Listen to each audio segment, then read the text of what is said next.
आप देख रहे हैं बिहार बुलेटिन और मैं हूं आपके साथ आयुषी श्रीवास्तव। खबरें विस्तार से, लेकिन उससे पहले नजर हेडलाइंस पे।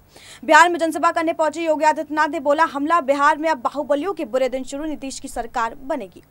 मधुबनी में मन से नित्यानंद राय का हमला, कांग्रेस आरजेडी को भरोसा ना हो तो पाक जाकर दुश्मन की कब्रें गिन ले।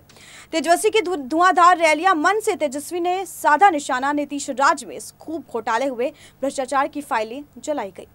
बिहार चुनाव में आरक्षण पर नीतीश कुमार का नया दाव, बोले आबादी के हिसाब से दिया जाए रिजर्वेशन। जेडीयू के पहले लिए दूसरा चरण सबसे अहम, 115 में से 43 प्रत्याशियों की किस्मत दाव पर। अब खबर विस्तार से। बिहार के वैशाली में आयोजित जनसभा में पहुंचे सीएम योगी आदित्यनाथ ने तेजस्वी पर निशाना साधा। उन्होंने कहा कि परिवारवाद और भ्रष्टाचार करने वालों ने बाहरियों के सामने पहचान का संकट खड़ा किया है, अब रोजगार का झुंझुना दिखाया जा रहा है। वहीं मंच से सीएम योगी आदित्यनाथ ने स्पष्ट शब्दों में कहा कि बिहार में अब बाहुबलियों के बुरे दिन शुरू हो गए हैं। देखिए रिपोर्ट। वैशाली जिले के लालगंज विधानसभा क्षेत्र में आज यूपी के सीएम योगी आदित्यनाथ की जनसभा हुई। सीएम योगी के मंच पर पहुंचते ही जय श्री राम के नारे गूंजने लगे। सीएम योगी ने जनसभा में आए लोगों का अभिवादन करते हुए आरजेडी को टारगेट किया। सीएम योगी ने कहा कि तेजस्वी यादव विश्वास करने वाले जीव नहीं है, बाहरियों के सामने पहचान का संकट खड़ा करने वाले अब रोजगार का झुंझुना दिखा रहे हैं, इनकी बातों में नहीं आना है। वहीं सीएम योगी ने आरोप लगाते हुए कहा कि महागठबंधन ने पटना के चारों तरफ हिंसा और नक्सल गतिविधियों को बढ़ाने की साजिश रची है। लालगंज विधानसभा से बीजेपी प्रत्याशी के समर्थन में चुनावी सभा करने आए सीएम योगी ने कहा कि अब बिहार के बाहुबलियों के बुरे दिन आने वाले हैं। यूपी में बाहुबलियों पर बुलडोजर चलवाया जाएगा, बिहार के बाहुबली अब नहीं बच पाएंगे। बता दें कि यहाँ से जेडीयू से बागी हुए बाहुबली नेता मुन्ना शुक्ला निर्दलीय चुनाव मैदान में है। आगे बढ़ते हैं। मधुबनी के अंधरा काठरी में केंद्रीय गृह राज्य मंत्री नित्यानंद राय ने जनसभा को संबोधित किया। नित्यानंद राय ने कहा कि ये महाकवि विद्यापति की भूमि है, मैं भाग्यशाली हूं जो प्रमाण करने का अवसर प्राप्त हुआ।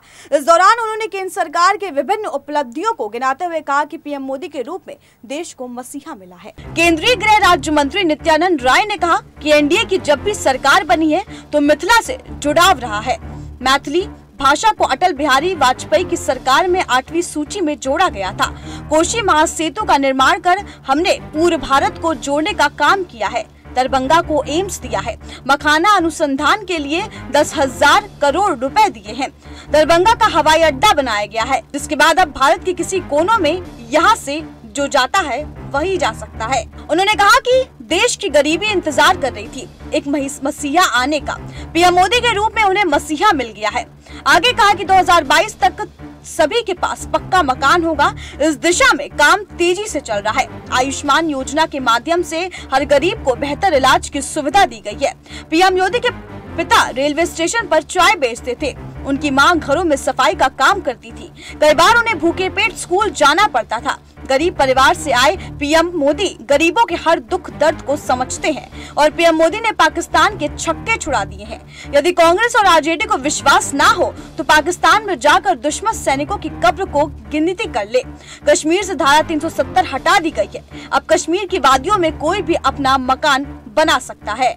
बिहार विधानसभा चुनाव में अब दूसरे चरण के लिए जंग शुरू हो गई है। 3 नंबर के कुल 94 विधानसभा सीटों पर मतदान होना है, लेकिन चुनाव प्रचार के दौरान नेताओं की गलतियां भी सामने आ रही हैं। दरअसल राष्ट्रीय जनता दल के नेता तेजस्वी यादव अपने ही उम्मीदवार का गलत नाम ले बैठे, जिसके बाद भीड़ ने उन्हें सही नाम बताया और तेजस्वी पर मजाक उड़ाया। समस्तीपुर के विभूतिपुर में जब तेजस्वी यादव गठबंधन के दौरान उम्मीदवार अजय कुमार के लिए वोट मांगने पहुंचे, तब तेजस्वी यादव ने मंच से बार-बार कहा कि आप अपना एक-एक वोट अमित कुमार के लिए दें। तेजस्वी यादव कितना कहते ही भीड़ में से आवाज आई और सही नाम अजय कुमार बताया गया, जिसके बाद तेजस्वी यादव ने भी भूल सुधार किया और अजय कुमार के लिए वोट मांगा। बता दें कि विभूतिपुर से गठबंधन के लिए उम्मीदवार अजय कुमार मैदान में है। यहां अपनी रैली में तेजस्वी यादव के निशाने पर फिर भी एक बार नीतीश सरकार रही है। तेजस्वी यादव ने कहा कि महागठबंधन की सरकार अगर सत्ता में आई तो पढ़ाई, दवाई, सिंचाई, कमाई के मुद्दे को लेकर लोग काम करेंगे। आज बिहार में चुनाव का सबसे बड़ा मुद्दा बेरोजगारी है। राजद नेता ने कहा कि नीतीश कुमार की सरकार ने 15 वर्षों में लोगों को नौकरी देने पर ध्यान नहीं दिया। हमारी सरकार आएगी तो सबसे पहले पढ़ाई, दवाई, सिंचाई और कमाई पर ही काम करेगी। आपको बता दें कि तेजस्वी यादव बिहार चुनाव में अकेले दम पर मोर्चा संभाले हुए हैं और हर रोज 1 दर्जन से अधिक सभाएं कर रहे हैं। शुक्रवार को भी तेजस्वी यादव की कुल 15 रैलियां हैं। शुक्रवार को तेजस्वी यादव समस्तीपुर, बेगूसराय, चंपारण जैसे इलाकों में सभाएं करेंगे। बिहार चुनाव में इस बार कन्हैया कुमार स्टार प्रचारक हैं और ऐसे में वो जोरदार रैलियां कर रहे हैं। आज कन्हैया कुमार मोतिहारी के चकैया में चुनावी जनसभा को संबोधित करने पहुंचे, जहां भीड़ मंच पर ही चढ़ गई। देखिए, बिहार के चुनाव समर में आज एक बार फिर कन्हैया कुमार की जोरदार एंट्री हुई। कन्हैया कुमार मोतिहारी के चकैया में चुनावी सभा को संबोधित करने पहुंचे। यहाँ उन्होंने पिपरा के भाकपा माले के उम्मीदवार राज मंगल प्रसाद कुशवाहा के समर्थन में वोट की अपील की। कन्हैया कुमार के मंच पर पहुंचते ही कुछ देर के लिए अफरा तफरी मच गई। उनके साथ दर्जनों लोग मंच पर चढ़ गए। भीड़ बढ़ने से मंच से कुछ लोगों का वापस उतारा गया। बता दें, मोतिहारी के चकैया के चुनावी सभा में भारी भीड़ के बीच कन्हैया कुमार ने केंद्र सरकार पर जमकर हमला बोला। इस दौरान दर्शकों ने खूब तालियां बजाई। वही सभा में कन्हैया कुमार के दूसरे निशाने पर नीतीश सरकार रही, जहां उन्होंने सुशासन की सरकार को पूरी तरह फेल बताने में कोई कसर नहीं छोड़ी।